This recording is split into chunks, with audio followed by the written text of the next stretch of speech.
আপনি একটা তথ্য দিয়েছেন যে বলেছেন যে সেখানে যেখানে মাননীয় প্রধানমন্ত্রী বলেছে যে তার ছেলে ইহুদি বিয়ে করেছে, সেইটাকে ব্যাখ্যা করতে গিয়ে উনি বলেছেন কামাল হোসেনের মেয়ে ইহুদি ব্যাখ্যা করেছে এইটা, এবং আপনি এটাকে মনে করছেন এটা যৌক্তিক কেন? এটা একটি তথ্য। ভাই তথ্য তো দুনিয়ায় অনেক রকম আছে ভাই। আর আপনি বারবার এটা উচ্চারণ করে এটা গণমাধ্যমের মাধ্যমে আরো বারবার ওনাকে অপমান করছেন। কেন অপমান হবে?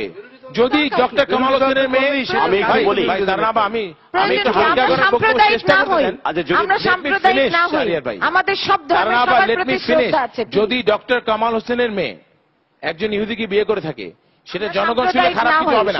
আপনি বললেন কেন খারাপ হবে? সেটা আহলে কিতাব করতেই পারে, কোনো অসুবিধা নাই, সবাই করতে পারে।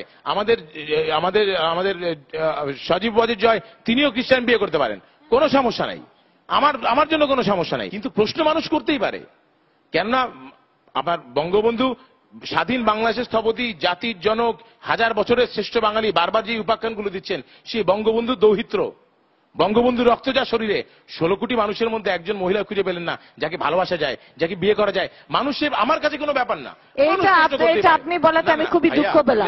কেন দুঃখ পাবে? আমি একটু বলিনি সারে ভাই, আমি তথ্য দিয়েছি, আপনি তথ্যের কথা বলেছেন।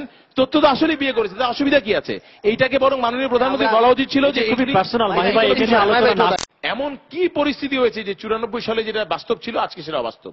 উনি বলছেন যে আজকে হোক কালকে হোক বন্ধ তো হতেই হবে। কবে বন্ধ হবে? এটা কি 2 টার্মে হবে নাকি 20 টার্মে হবে? আমি তো আশা করি এটা 1 টার্মেই হবে।